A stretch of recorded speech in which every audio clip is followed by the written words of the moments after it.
Thank you, Marty. Good afternoon, everyone. I actually see some familiar faces in here, and I've been in this space for about a week. So I'd like to kind of just start off with a quote that resonates with me. Seems like it's resonated with many of our speakers today regarding the space they're getting into, maybe outside of the real estate world, but I'm going to address a sector in the real estate market that has been overlooked for decades. And it's one of the most lucrative sectors in the real estate space. But the quote is, when you change the way you look at things, the things you look at change.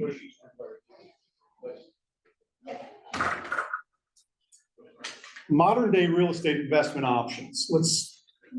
Again, I'm entering this space for the first time in about the last week I entered it. I've finally got my book published, thanks to Andrea. Landing Legacy is the name of the book. I've been in the high-end destination, private, amenitized real estate world for 25 years.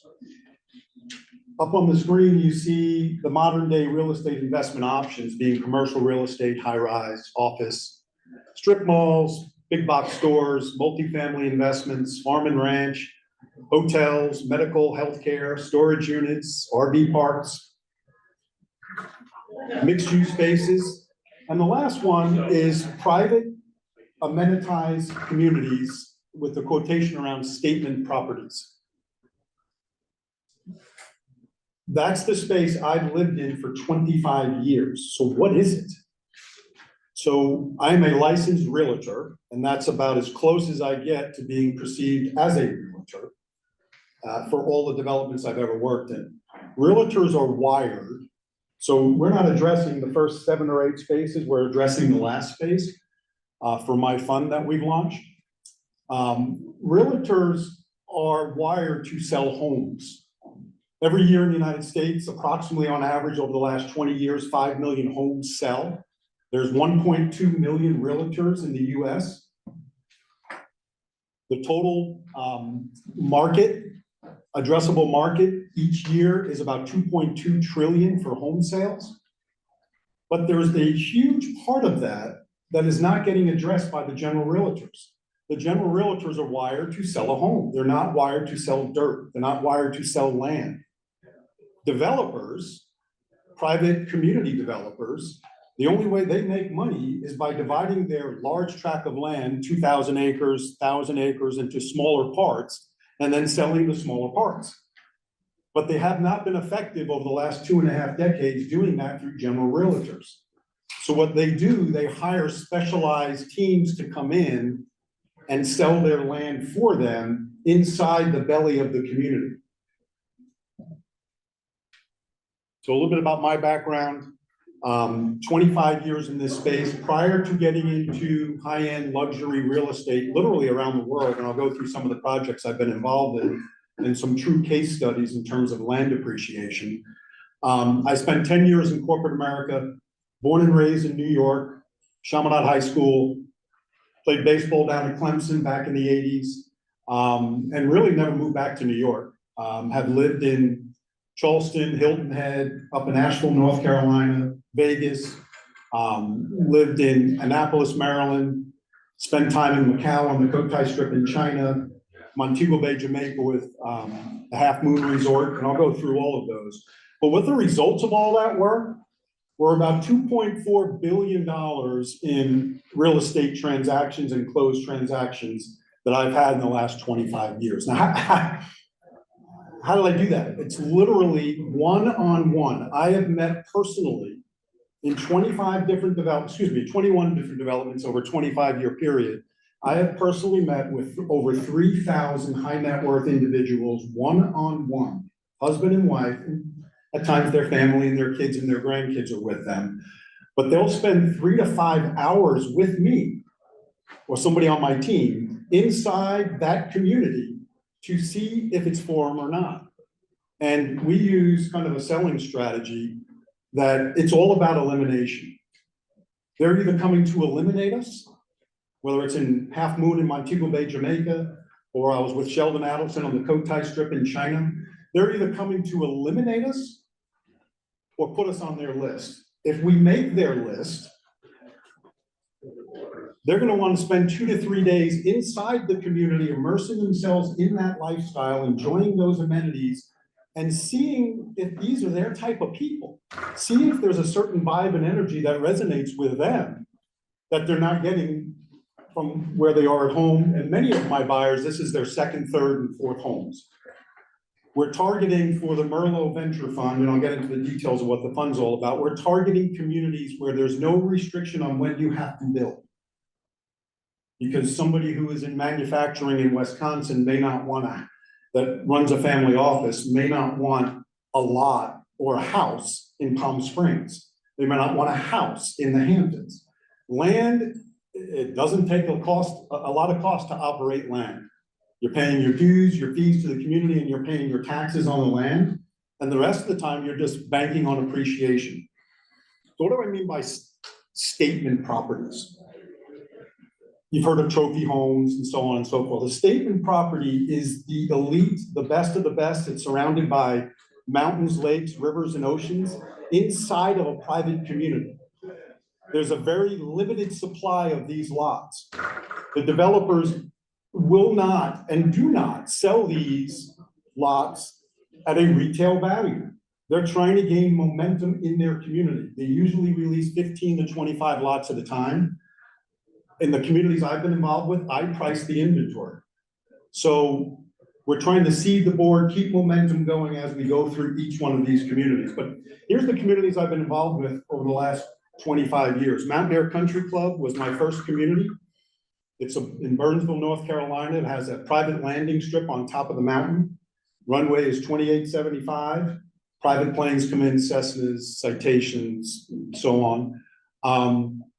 Stayed there for several years, moved to Trillium in Cashews, North Carolina, then went down to Hague Point off of Hilton Head. It's a private island called Defusky Island off of Hilton Head. You got to take a private ferry to get there.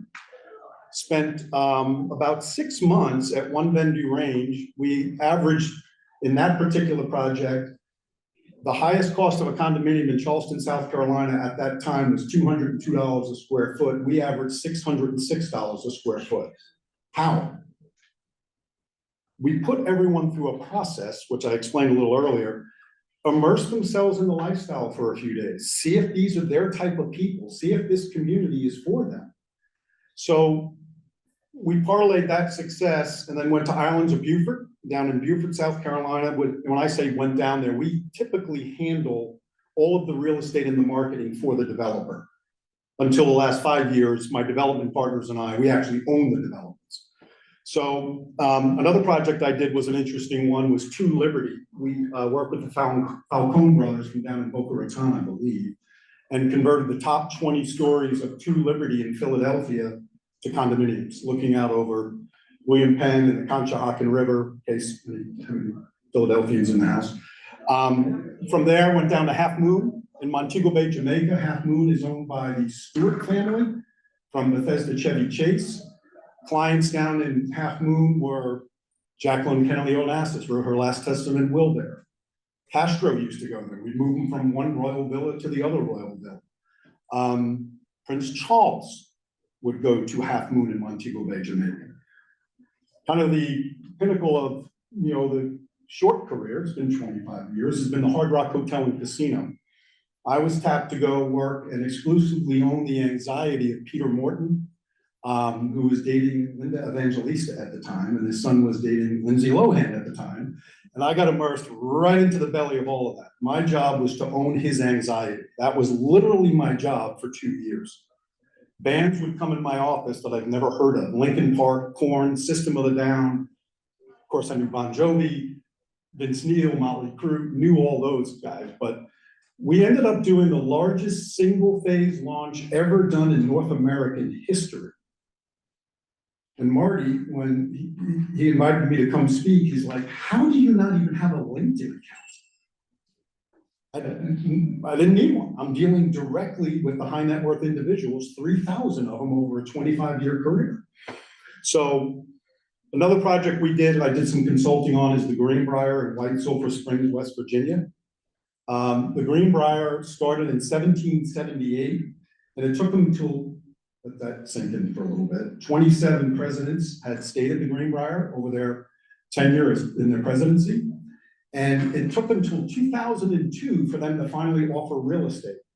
So they tapped me to come in and determine how many lots should they release, what should we price the lots at, based on topography, based on views. Almost all of my pricing in every one of my developments is based on views, views, and views. You can take the analytical side of it and push it out the window. It doesn't make sense in this space. Husband and wife who maybe haven't connected because he's outgrowing the business or she's outgrowing the business, when they get to one of our communities, it's pretty kind of a special thing to watch. They stand up on a viewing platform looking at the view of the intercoastal or, of the Atlantic Ocean, and they're seriously up there holding hands. They're able to reconnect with each other in these type of communities. They're able to reconnect with family in these type of communities. So Dolan, Pollock, and Schramm were the developers. They took the project over from, I think, CSX Railroad in 2002 at the Greenbrier. Steve Schramm was the former president of the Boston Celtics. Got moved down to Cotton Bay. When I say I got moved down, I moved myself. I'm independent. Haven't had a salary in 27 years. So everything we do is just through marketing and sales. Went down to Cotton Bay with Starwood Capital, with Jeff Dishner and Barry Sternwick, and launched Cotton Bay, which is in the island of Eleuthera, off of Florida. We also did the Ocean Club with Saul Kersner and Sun International, down in Paradise Island in the Bahamas. If you research any of these communities, virtually all of them are sold out. They're really down to resale lots, if there's still lots available, but they're really down to resale homes. I did a project in Scottsdale, an ironic term, Scottsdale waterfront, but I happen to have one of the most prestigious addresses in America. It was on the corner of Scottsdale and Camelback. That was also a Starwood project. Took my venture into Texas and worked at Cordillera Ranch, which is an 8,000 acre ranch in Boerne, Texas. And then my final project that I'm working on now and wrapping up as I launch this fund is Boot Ranch in Fredericksburg. So Boot Ranch was owned by a gentleman by the name of Hal Sutton. Any golfers in the room here? Hal Sutton is a world-renowned golfer. No part of that did I say Hal Sutton was a developer. So he used Shreveport, Louisiana's police and fireman pension fund to fund Boot Ranch in 2006. We arrived in 2015, so the project's been there for 10 years. There was literally only 10 houses in the community in 10 years. 60 lots sold in 10 years. Metrics, we've sold over 375 properties in 8 years at Boot Ranch. The average price of the lots averaged $350,000 8 years ago. They average $800,000 now. The statement properties, which every community I've ever been involved with has a penthouse if it's a condo, has the intercoastal waterway lots, has the oceanfront lots, has the lake frontage lots. Every single project I've been involved with, the statement properties have the highest appreciation, they're in the highest demand, and it's very limited. The scarcity for statement properties inside of these developments is what drives prices. So the statement properties at Boot Ranch increased from 800,000. When I say statement, in the Texas Hill Country, you're looking 20 up to 50 miles, 20 to 50 miles out over the Texas Hill Country. Feels like the mountains, if anyone's ever been there. The project Boot Ranch is in Fredericksburg, Texas. There's 70 wineries within a 20-mile radius of this community, which is the driver. 97% of our buyers are Texan. 97% of the buyers in that community are Texan. Texans love Texas. You can draw a giant circle around the state of Texas, and they don't even acknowledge Oklahoma's even out there anymore. So, Spanish Oaks, another community. This is a developer that sold 4 home sites in 2 years in Bee Cave, Texas. 4 home sites in 2 years. I funded his marketing budget. I gave him $500,000 to fund his budget. I put a sales team, a real estate team on site to sell land for him within his community. And The state of the properties average went from 189,000 to 525,000. The statement properties increased from 375 to 1.2 million, another 320% return.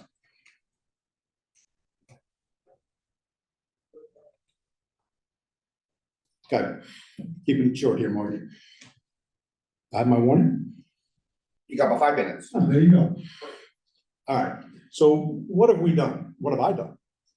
I've combined 25 years of experience, success, that's deep-rooted in my developer relationships, and formed MRLO partners. MRLO partners, MRLO, mountains, rivers, lakes, oceans, God's gifts.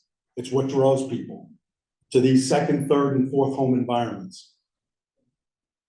We've targeted 25 communities, not the ones, well, there's a couple of exceptional properties in the existing communities that I have that haven't been released yet, but we've targeted 25 communities to acquire 60 to 75 lots in the fund, and these lots are statement properties.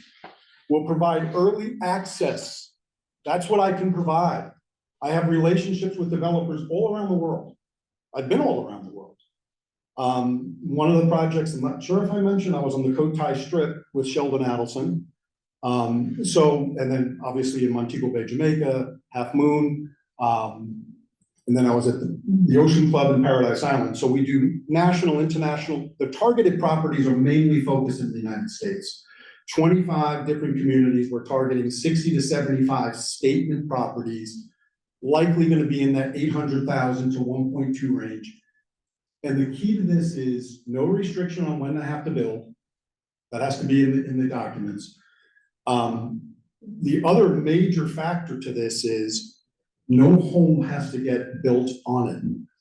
So the investors inside of the fund are basically taking the minimum for the fund. It's a $100 million fund. The minimum is $5 million investment.